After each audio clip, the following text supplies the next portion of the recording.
한 주 동안 잘 지나셨습니까? 예. 지난 한 주 동안에 뭐 개인적으로도 이런저런 일들이 많이 일어났겠습니다만은 뭐 이런 뉴스를 통해서 아시겠지만 우리 한반도 대한민국을 둘러싼 여러 가지 정세가 아주 참 소용돌이 쳤던 그러한 시기입니다. 아시는 대로 지난 4월 27일 우리 판문점에서 남북 정상이 만나서 회담을 하고 그리고 그 회담을 기점으로 해서 이제 정전협정, 여기서 평화협정으로 바꾸자. 뭐 평화를 위한 어떤 좀 항구적인 정책을 만들어보자. 또 이제 북미 한국과 또 미국 대통령이 또 만나서 회담을 하고 또 얼마 있지 않아서 북미 회담도 이루어질 것입니다. 남북한은 물론이고 동아시아 나아가서 전 세계의 여러 가지 정세가 소용돌이 치는 그런 상황입니다. 이러한 그 한반도의 상황을 보면서 북한의 행태를 오랫동안 보아온 나이가 좀 든 분들은 또 속지 않을까 이제 그런 생각을 하는 겁니다. 저는 또 속지 않을까 한 절반 염려하는 사람 중에 속합니다. 근데 제가 어제 우리 안 교수님 보니까 자기는 이번에는 잘 되리라고 믿는다 이렇게 얘기하셔서 생각이 사람들마다 좀 다를 수 있다는 생각을 하게 됐습니다. 여러 가지 그 소용돌이 속에서 우리가 한 가지 잊지 말아야 할 것은 마치 이것이 뭐 몇 나라의 우리 대한민국, 북한, 미국 몇몇 나라의 그 대통령 혹은 수반들이 무슨 세계 정세를 좌지우지 한다는 그런 생각을 할 위험성이 많습니다. 그들이 뭐 말 한마디가 온 세상을 떠들썩하게 만들고 이러기 때문에 몇 사람이 온 세계를 마저 휘저어서 좌지우지하는 것처럼 생각할지 모릅니다만은 우리 오늘 성경을 보면 그렇지 않다는 것입니다. 역사의 주인은 사람이 나서서 배역은 해서 여러 가지 연기는 하지만 역사의 주인이 하나님이시다. 2500년 전에 당시 천하를 호령하던 바벨론 느부갓네살 왕의 그 기고만장한 모습이 오늘 본문에 나와 있습니다. 우리가 조금 전에 읽었습니다만은 그의 한마디 한마디로 인해서 온 천하가 떠는 듯이 보였습니다. 그러나 그도 오늘 본문에는 아직 안 나와 있지만 불과 그 얼마 뒤에 가보면은 하나님 앞에서는 그야말로 나약하기 이를 데 없는 한 인간이었다 하는 것을 보게 되고요. 또 결국은 역사의 모든 진행이 하나님의 의중대로 진행되는 것을 볼 수가 있습니다. 사실 오늘 본문에 읽었던 것처럼 이 권세자들의 기고만장, 어제 오늘의 일이 아닙니다. 이게 보면은 뭐 신약도 그렇고 요즘도 그렇고요. 옛날에 그 느부갓네살만 그런 게 아니에요. 힘 있는 자리에 올라가게 되면은 그걸 휘두르고 싶어요. 자기 앞에 온 세상이 그냥 벌벌 떠는 걸 꼭 보아야 직성이 풀리는 것 같아요. 그럼 그 공간복에 보면은 마가복음 6장에 보면은 그 헤롯에 대한 얘기가 나옵니다. 헤롯 안디바스인데 이 헤롯이 막 허세를 부리는 게 나옵니다. 거기 보면은 앞뒤 뭐 얘기 다 거두절미하고 헤로디아의 딸이 들어와 춤을 추어 헤롯과 그와 함께 앉은 자들을 기쁘게 한지라. 왕이 그 소녀에게 이르되 무엇인지 네가 원하는 것을 내게 구하라. 꼭 하나님이 사람한테 하는 말 같죠? 무엇이든지 구하라. 이거 우리 기도할 때 나오는 얘기 아니에요? 이게? 무엇이든지 원하는 데 구하라. 그럼 내가 뭐 어떻게 하겠다. 하나님이 사람한테 하는 것 같아요. 무엇이든지 네가 원하는 것을 내게 구하라. 내가 주리라 하고 또 맹세하기를 무엇이든지 내가 내게 구하면 내 나라의 절반까지라도 주리라. 이 마치 자기 개인 소유물인 것처럼 그렇게 생각하는 겁니다. 그러다가 얼마 뒤에 죽지 않습니까? 그렇게 잘난 척하다가 죽습니다. 어디 왕만 그런 얘기를 하는 게 아닙니다. 여러분들 이러다 요즘 시끌벅적합니다만은 대한항공 그 일가의 그 오너들의 갑질을 보게 되면은 거의 그 권세자들의 공통적인 특징을 보여주고 있습니다. 그래도 요즘은 옛날하고 조금 달라가지고요. 인터넷이라는 게 있어가지고 이게 까딱해서 몰카 같은 데 찍혀가지고 유튜브 같은 데 올라가면 뭐 순식간에 온 세계에 개망신을 당하기 때문에 속으로는 뭐 덜 끓고 뭐 온갖 갑질을 다 하고 싶지만 차마 겉으로는 잘 못 드러내. 물커 밀었다 뭐 이런 얘기하고요. 뭐 옛날 같으면 뭐 그냥 그래 안 하죠. 뭐 아무도 찍는 사람도 없으니까. 근데 요즘 어디서 찍힐지 모르거든. 그래서 속으로는 그냥 오만 갑질의 할아버지 짓을 막 하면서도 겉으로는 적어도 안 그런 척, 적어도 그 사람들한테 찍힐 만한 그런 위치에 있으면 절대로 그 얘기를 안 명확하죠. 근데 요즘도 뭐 찍으려면 찍어라. 그러고 뭐 그냥 드물게 기고만장함을 드러내는 사람이 있는데 우리 저 아래 동네 대통령께서 그런 분이 아닌가 그런 생각을 합니다. 어쨌든 오늘 본문은 세상 권세가 주는 세 가지 특징을 우리에게 얘기를 하고 있습니다. 이걸 자세히 한번 보면서 세상 권세의 특징과 더불어서 성경에서 말하는 기독교의 역설이 몇 가지가 있어요. 함께 좀 살펴봤으면 좋겠습니다. 1절에서 3절에 보면은 세상 권세의 특징은요, 잘 안 믿겨지겠지만 두려움입니다. 두려워요. 오늘 그 2장 1절을 보면은 아까 우리 읽었습니다만은 느부갓네살이 다스린 지 2년이 되는 해에 이렇게 시작해요. 근데 이 앞에 우리말 성경은 안 나와 있지만 원문에는 엔드가 들어 있습니다. 히브리 말로 엔드가 들어 있어요. 그리고 느부갓네살이 다스린 지 1년이 되었다. 이게 무슨 얘기입니까? 1장에서 우리 지난 시간에 살펴봤는데 1장에서 다니엘과 세 친구가 음식물 시험 통과하는 걸 지난번에 공부를 했죠. 그래서 느부갓네살에게 그 음식물 그 테스트를 통과해가지고 느부갓네살에게 등용이 되게 됩니다. 그 사건하고 오늘 2장의 이 사건이 연결된다는 걸 얘기하는 거예요. 그냥 무한한 관계가 아니고 이게 연결되는 것입니다. 다니엘이 하나님의 계시를 받아서 이제 오늘 본문은 아니고 본문 다음에 이어지는 말씀에 나옵니다만 느부갓네살의 꿈을 해석하고 그래서 크게 그 쓰임을 받게 되는데 그것이 그냥 갑자기 된 게 아니고 젊을 때부터 음식을 조심하고 자기를 더럽히지 않도록 노력하고 이렇게 한 결과로 오늘 2장의 이 사건이 일어난다는 것을 얘기하고 있는 것입니다.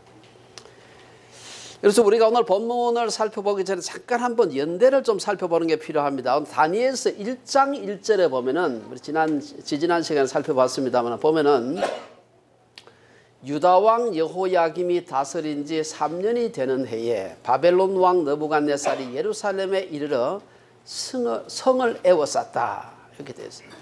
여호야김이라는 사람은 이제 북쪽 이스라엘은 옛날에 망했어요. 벌써 BC 한 722년경에 망합니다. 그리고는 이제 남쪽 유다가 남아가지고 한 130-40년 정도 더 유지가 되는데 이 남쪽도 망하게 돼요. 망하게 되는 마지막 왕이 누구냐 하면은 여호야김이라는 사람이에요. 이 사람이 이제 이 왕이 돼가지고 3년이 되었을 때 이 바벨론이 쳐들어왔다. 그래서 연대를 가만히 보게 되면은 여호야김이 왕이 된 해가 다른 성경에 의하면은 BC 한 608년 정도 됩니다.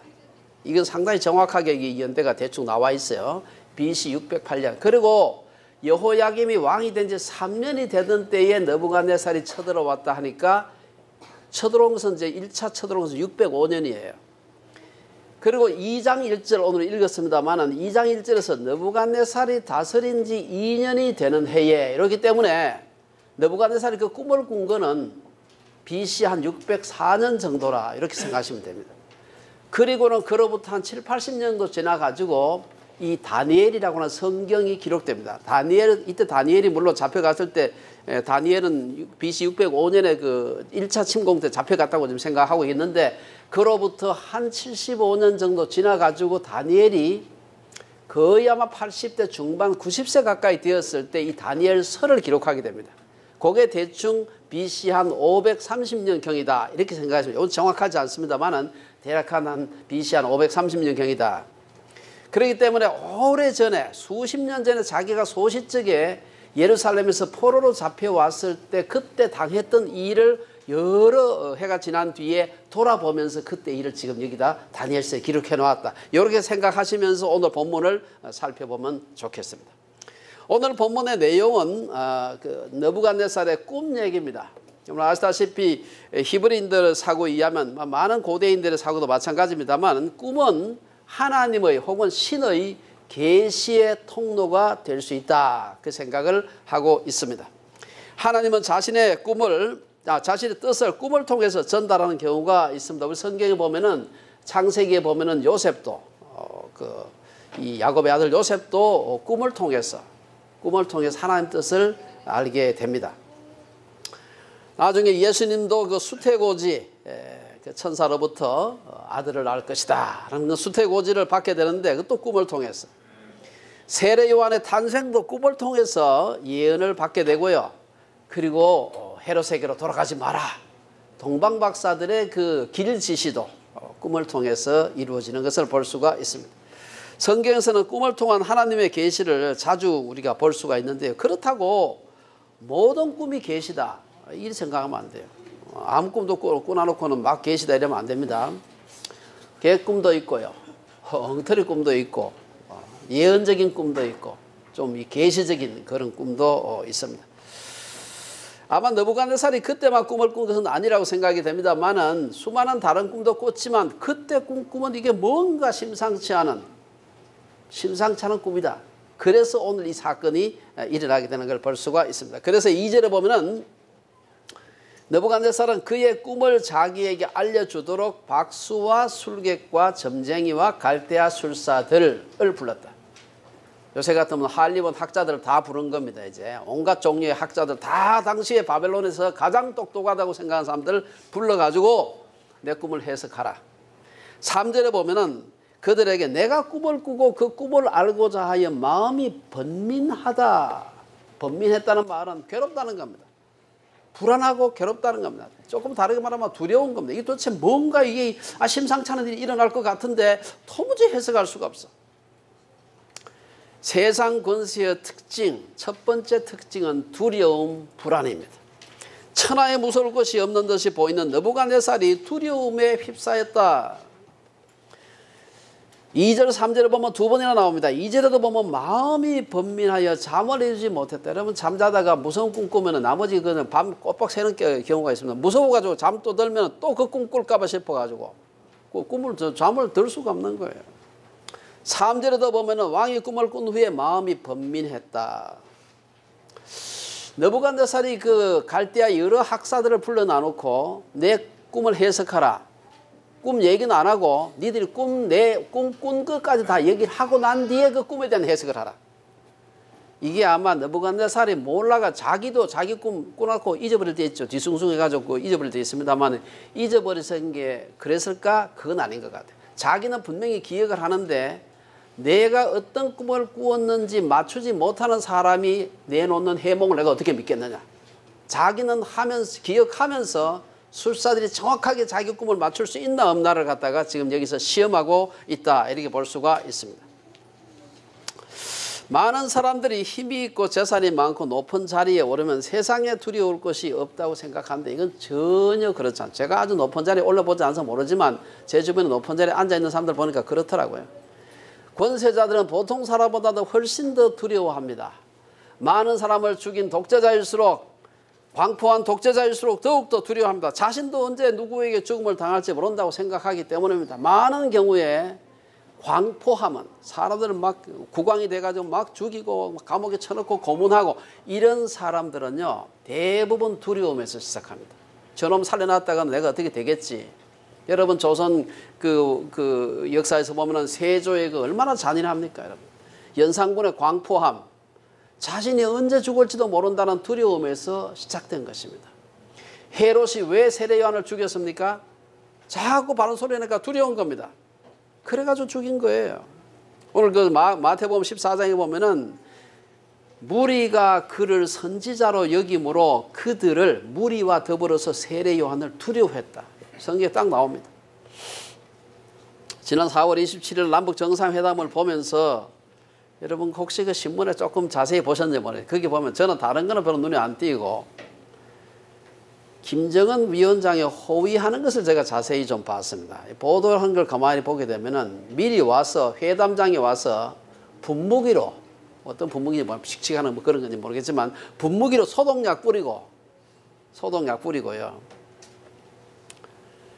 흰색 천으로 의자 곳곳을 닦았대. 그게 안 닦은 의자 헌 거 갖다 놨겠습니까? 먼지 다 묻은 거 그런 거 갖다 놓은 게 아니에요. 다 이미 아마 굉장히 좋은 의자를 안 갖다 놨겠어요. 거기다. 그런데도 꼼꼼히 닦고 방명록을 공중에 들고 소독해야 돼. 그때 사진 찍어놨어요. 방명록에다가 뭐 묻었을까 싶어가지고 그것도 헌금으로 닦고요. 가방에서 뭐 꺼내가지고 벽에다가 뭐 도청장치 무슨 폭탄 설치한다 싶어서 다 해보고, 심지어 남한 정부가 준비한 펜도, 그 펜이 뭐 제 펜이 있나 모르겠는데 저 하나 있었는데 저런 펜이 아니에요. 굉장히 좋은 펜 안 갖다 놨겠습니까? 거기에 뭐 몽블랑 같은 이런 거 안 갖다 놨겠어요. 그 좋은 걸 갖다 놨는데 그건 안 쓰고 김여정이한테 받아가지고 사인을 했다고 그러더라고요. 그것도 못 믿어가지고 김여정이한테 받았다가. 왜 그렇게 했습니까? 자기도 남을 그렇게 죽여봤기 때문에 그런 겁니다. 독가스 가지고 묻기만 해도 죽을 수 있다. 이걸 자기도 해봤잖아요. 해봤기 때문에 자기가 그럼 죽임을 당할까 싶어가지고 지금 겁이 나서 그렇게 하는 겁니다. 저는 어제 오후에 우리 안 교수님 부부하고 같이 강가에 산책을 했는데, 산책을 하면서 그것도 늦은, 갔다 올 때는 어두머듬했습니다. 갈 때는 조금 화냈지만, 여러분 큰 권력과 부를 가진 사람은 프레이저 강가에 산책 못합니다. 하려면 온갖 그 경호원 다 데리고 가야 되는데 그게 무슨 재미로 산책을 합니까? 산책 혼자 가든지 부부간에 가든지 뭐 친구 한두 사람하고 슬슬 갔다 와야 되지. 그거 굉장히 조용해요. 그게 아주 그 청기 누술 제가 하지 않는데 얼마나 그 좋은 장소인지. 그거 굉장히 좋은 장소입니다. 그렇게 리모트한 장소에는요, 큰 권력과 부를 가진 사람은 혼자 못 갑니다. 경호원이 따라다니지 않아도 되는 것을 감사해야 됩니다. 잘못된 것을 부러워하지도 두려워하지도 않는 우리가 되어야 됩니다. 너무 나쁜 짓 많이 하기도 혼자 못 다닙니다. 사실은 우리가 오늘 본문을 가만히 보면서 기독교 신앙의 역설이 무엇입니까? 세상 권세의 안전은 뭐에 의존합니까? 자기의 힘에 의존합니다. 하지만 기독교에서는 도리어 자신의 힘을 빼고 하나님께 온전히 의뢰해야 함을 가르치는 것입니다. 바울이 예수 믿기 전에 자신의 힘과 지식을 의지할 때는 그의 마음속에 염려와 두려움으로 가득 찼습니다. 하지만 그가 모든 일에 하나님을 신뢰하면서 죽어도 좋다, 하나님을 위해서, 그렇게 했을 때 그는 아무것도 두려워하지 않는 담대함을 배우게 됩니다. 우리가 잘 아는 빌립보서 4장 6절 7절에 보면 아무것도 염려하지 말라. 이 사도 바울이 빌립보 교인들한테 한 얘기입니다. 아시겠지만 이 빌립보서는 여러분 감옥에 갇혀있는 상태로 지금 편지를 쓰는 거예요. 감옥에 갇혀있는 죄수로서 감옥에 갇혀있는 사람이 바깥에 있는 사람을 지금 위로하고 염려하지 말라, 이렇게 얘기하는 겁니다. 아무것도 염려하지 말고 다만 모든 일에 기도와 간구로 너희 구할 것을 감사함으로 하나님께 아뢰라. 그리하면 모든 지각에 뛰어난 하나님의 평강이 그리스도 예수 안에서 네 마음과 생각을 지키시리라. 그래서 우리가 세상의 그 안전, 세상의 그 시큐리티는 사람의 힘에 의해서, 지위에 의해서 생기는 것 같은데 성경은 전혀 그렇게 얘기하지 않습니다.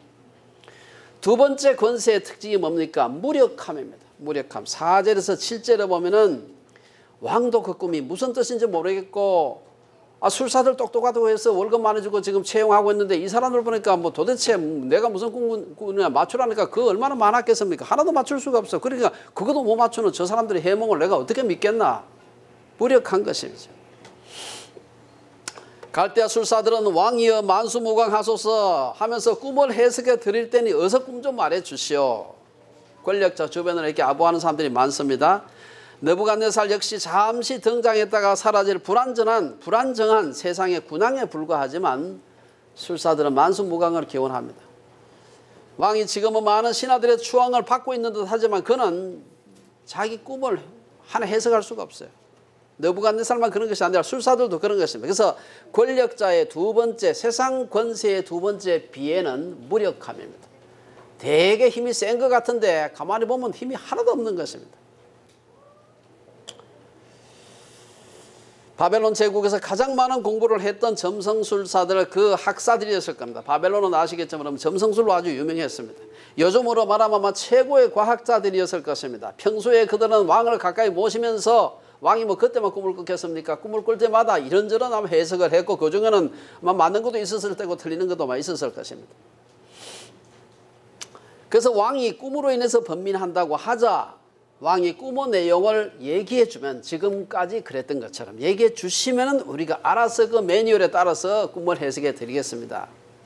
오랜 그 바벨론의 관례죠. 하지만 오늘은 사정이 좀 달랐습니다. 지금 왕은 지혜자들에게 꿈의 내용은 얘기도 안 하고 꿈 내용하고 해몽을 같이 얘기해라. 느부갓네살은 자신의 꿈이 무엇인지 말할 수 있는 사람이라야 그의 해석도 믿을 수 있겠다 생각한 것입니다. 여러분 생각해 보면은 인간의 지식, 인간의 지혜라는 것이 얼마나 무력한가. 오늘 사람들은 오늘 이 시대를 가리켜서 지식의 폭발 시대라 그렇게 얘기합니다.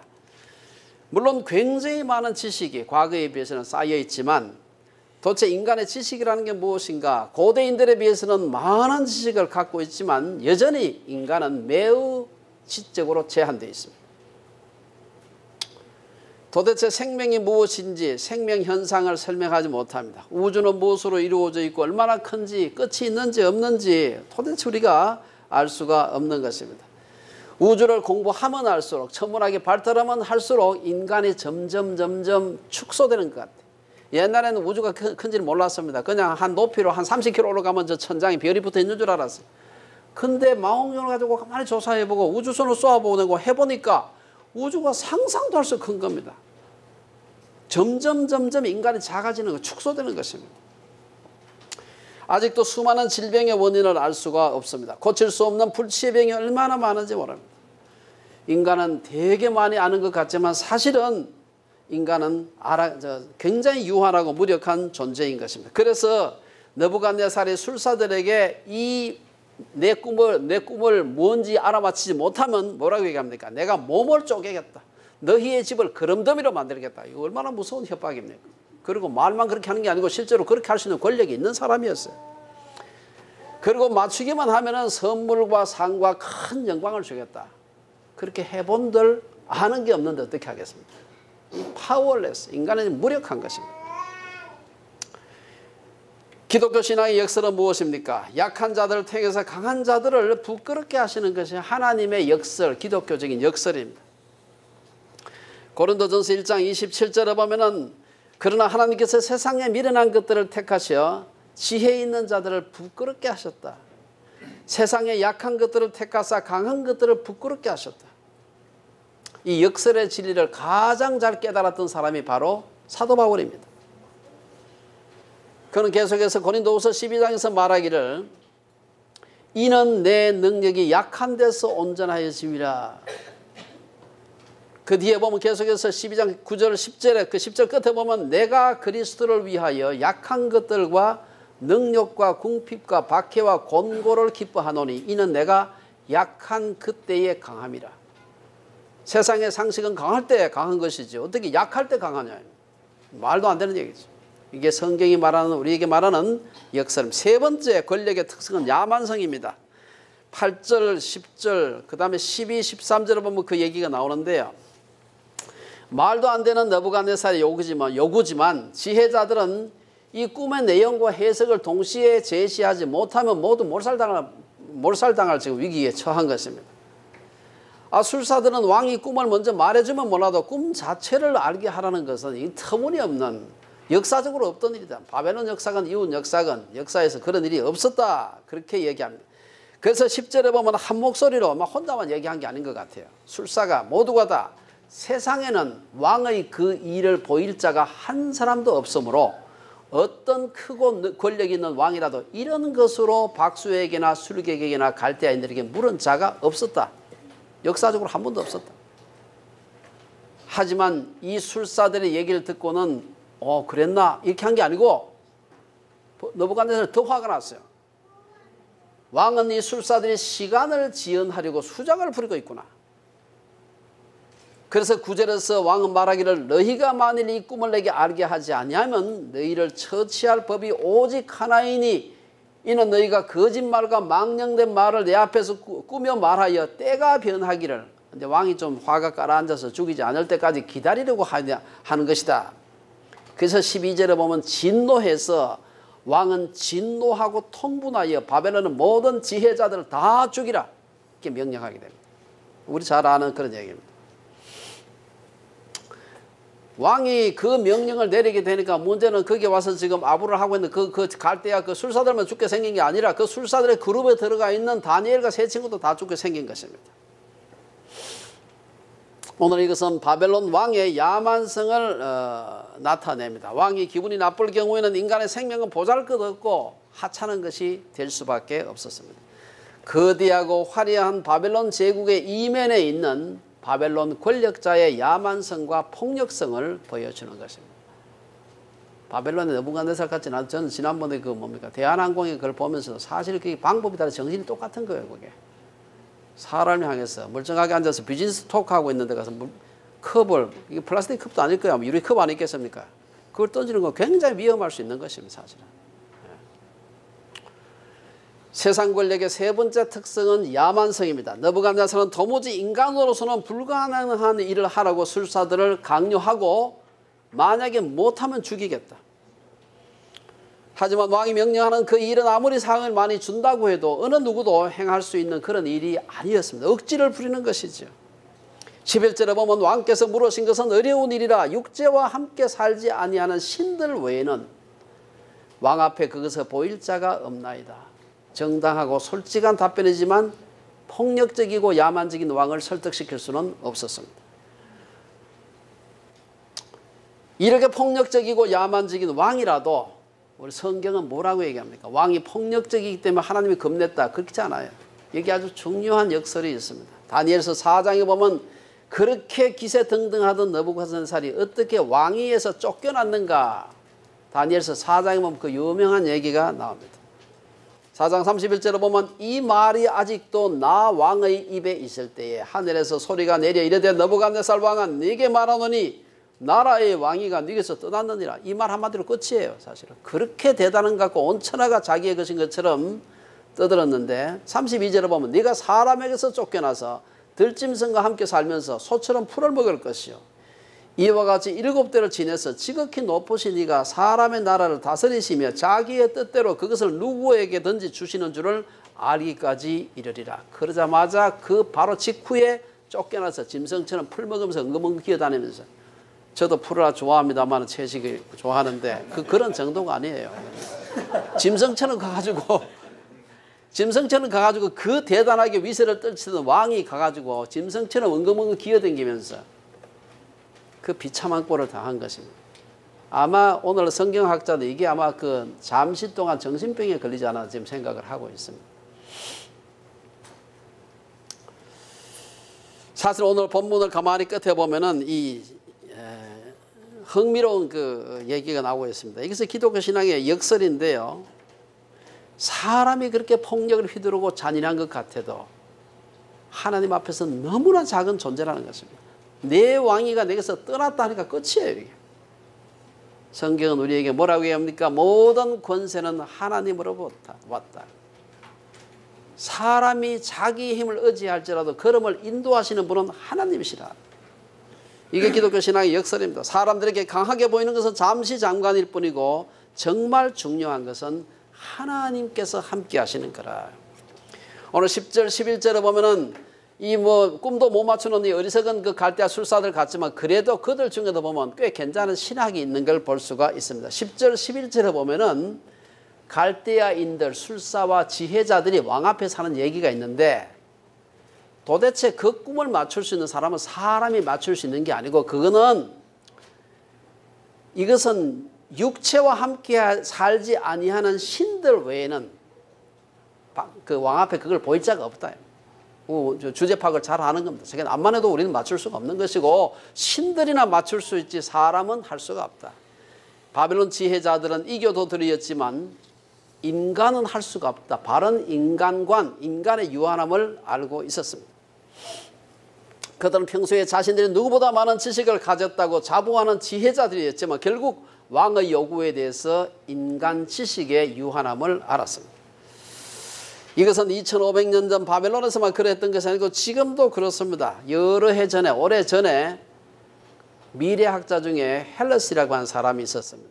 제가 이분 얘기를 가끔 인용을 합니다만 이 사람이 얼마나 지식이 빨리 발달하는지 과학과 기술이 인류 역사 이래 6000년 전부터 시작해서 1945년까지 발달된 모든 지식의 양, 과학기술의 양을 13cm 모래탑으로 표현한다면 1945년에서 60년까지 15년 동안 쌓인 탑은 13층 높이와 같다.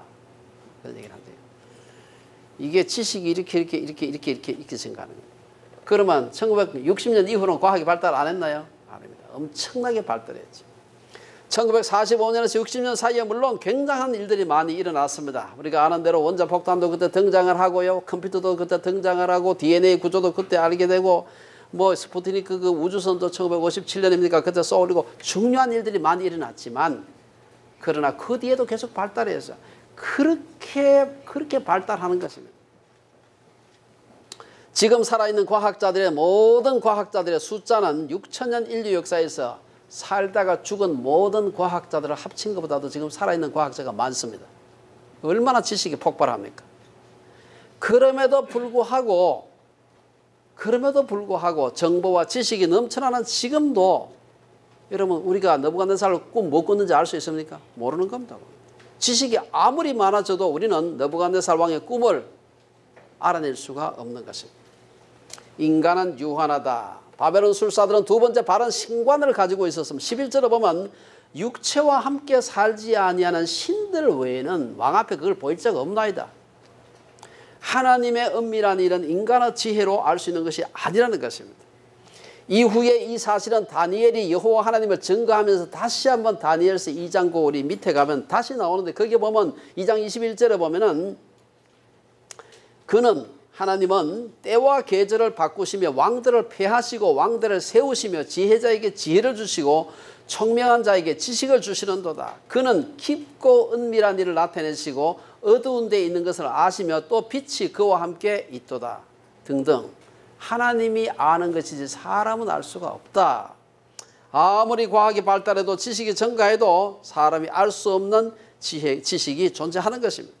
인간의 지식은 하나님의 무지보다도 못한 것입니다. 그래서 사도 바울은 고린도전서 1장에서 지혜 있는 자가 있느냐, 선비가 어디 있느냐, 이 세대 변론가가 어디 있느냐, 하나님께서 이 세상의 지혜를 미련하게 하신 것이 아니냐, 하나님의 지혜에 있어서는 이 세상이 자기 지혜로 하나님을 알지 못하므로 하나님께서 전도에 미련한 것으로 믿는 자들을 구원하시기를 기뻐하셨다.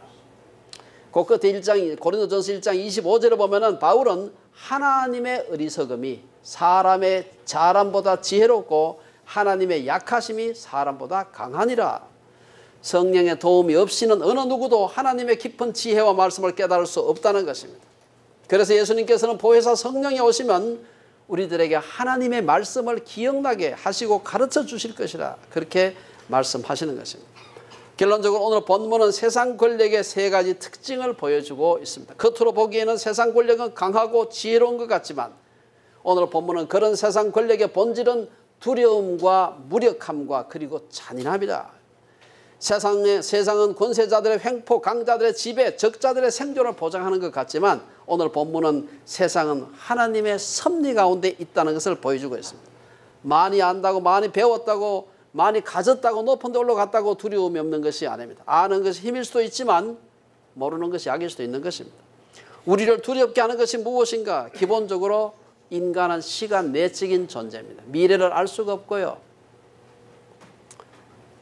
오늘 귀가하면서 교통사고가 날지 1년 뒤에 암에 걸릴지 우리는 알 수가 없습니다. 미래를 알 수 없다는 것이 인간의 불안의 근본이고 미래를 안다고 해도 인간에게 그 불행한 일을 해결할 능력이 없다는 것이 우리 한계입니다. 하지만 그러한 약함을 솔직하게 인정하고 하나님 앞에 나오는 자가 지혜로운 자이다. 그런 자가 강한 자이다.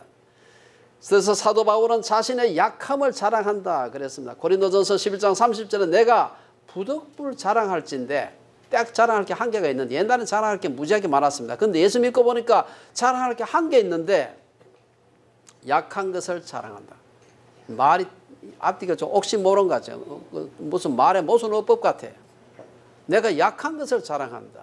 여러분 그런 경험 해보신지 모르겠어요. 여러분 교회 와서 간증하시는 분들 간증 많이 들어보셨죠? 세상에서만 내가 대단하게 막 올라갔다. 그 얘기 들어도 하나도 은혜가 안 됩니다. 그건요. 잘났네. 그리고 뭐 해피 벌스데이 하고 많은 겁니다. 정말로 은혜가 되는 건 뭡니까? 하나님께서 나를 얼마나 낮추셨는가. 내가 옛날에 잘 나갈 때가 있었는데 얼마나 나를 낮추셨는지 모른다. 내가 뭐 좀 된 줄 알았는데 하나님께서 그냥 이렇게 하니까 그냥 내가 땅바닥에 처박혔다. 이 어려운 시기를 지나면서 내가 정말 하나님을 깨닫게 되었노라 하면 그 비슷한 상황에 있는 분들이 얼마나 은혜를 받고 그렇구나 힘을 얻지 않습니까? 이 기독교 역설입니다. 우리의 미래가 눈에 보이는 세상의 권세자들에 의해서가 아니라 우리를 사랑하시는 하나님의 주권에 달려있다는 사실은 우리가 얼마나 큰 위로가 되는지 모릅니다. 비록 우리의 삶이 칠흑같이 어둡고 캄캄할지라도 포기하지 않을 수 있는 것이 바로 여기에 있습니다. 그러한 캄캄한 상황 중에도 여전히 하나님은 계시는 것입니다. 하나님은 고아와 과부와 나그네 하나님이셨듯이 오늘 다니엘서 2장에서는 술객, 박수, 점쟁이들을 생명의 구원해 주셨듯이 누구를 통해서? 다니엘을 통해서. 오늘날도 하나님은 비천하고 가난하고 어렵고 삶에서 아무런 희망이 없는 사람들의 생명을 구원해 주시는 말입니다. 출애굽한 이스라엘 백성들을 밤에는 불기둥으로 낮에는 구름기둥으로 인도하신 것처럼 지금도 그분의 백성들을 인도하시는 분입니다.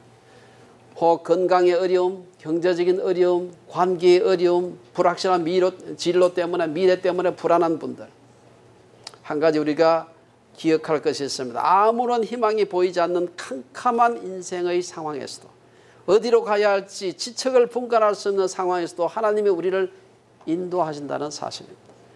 다니엘을 통해서 죽을 수밖에 없는 바벨론의 지혜자들을 구원해 주셨듯이 하나님은 오늘도 성령을 통해서 우리를 모든 위험에서 구원해 주실 뿐 아니라 자기만 구원받는 것이 아니라 자기를 통해서 주변에 있는 사람들까지 구원하실 것을 믿는 주빌리의 식구들 되시기를 주의 이름으로 축원합니다. 기도하겠습니다.